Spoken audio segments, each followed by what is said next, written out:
పంటల కొనుగోళ్లపై బీఆర్ఎస్ నేతలు మోసలి కన్నీరు కారుస్తున్నారని చొప్పదండి ఎమ్మెల్యే మేడిపల్లి సత్యం విమర్శించారు. గతంలో ప్రజా గొంతుకగా ఉన్న జీవన్ రెడ్డి ప్రస్తుతం బీఆర్ఎస్ గొంతుకగా మారారని ఎద్దేవా చేశారు. చొప్పదండి నియోజకవర్గంలో ఎక్కడ కూడా కొనుగోళ్ల విషయంలో ఇబ్బందులు లేవన్నారు. బీఆర్ఎస్ నేతలు ఉద్దేశపూర్వకంగానే ఈ ధర్నా చేశారని ఆరోపించారు. జగిత్యాల జిల్లా కేంద్రంలో స్థానిక ఎమ్మెల్యే డాక్టర్ సంజయ్ కుమార్ తో కలిసి ఆయన మీడియాతో మాట్లాడారు. బీఆర్ఎస్ పాలనలో కొనుగోళ్ల పేరుతో రైతులను నిలువుదోపిడీ చేశారని మండిపడ్డారు. గతంలో ధాన్యం కొనుగోళ్లు, కాళేశ్వరం ప్రాజెక్టు విషయంలో కేసీఆర్, కేటీఆర్ పైన విమర్శలు చేసిన జీవన్ రెడ్డి ఇప్పుడు రైతులకు ఏం అన్యాయం జరిగిందని రోడ్డెక్కారని ప్రశ్నించారు.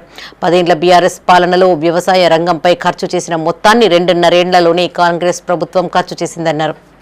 పెద్దలు ఎందుకంటే జీవన్ రెడ్డి గారి మీద ఇప్పటికి కూడా నాకు గౌరవం ఉంది. ఆయన గతంలో ఈ రాష్ట్రంలో రైతుల పక్షాన మాట్లాడిండు.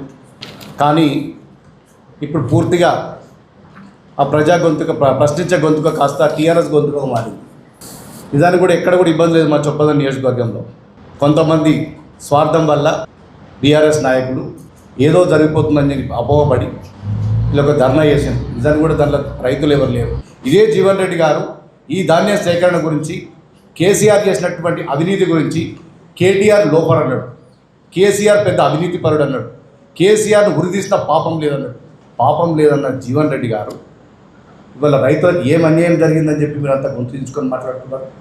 అదే బీఆర్ఎస్ హయాంలో 10 సంవత్సరాలు మీరు పరిపాలించిన నాడు 2,88,670 కోట్లు వ్యవసాయ రంగానికి ఖర్చు పెడితే మేము 2 సంవత్సరాలలోనే 1,52,656 కోట్లు ఖర్చు పెట్టడం జరిగింది.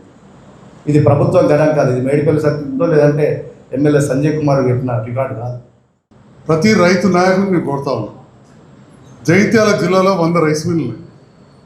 మీ ఇష్టం వచ్చిన రైస్ మిల్కి పోయి చూడండి.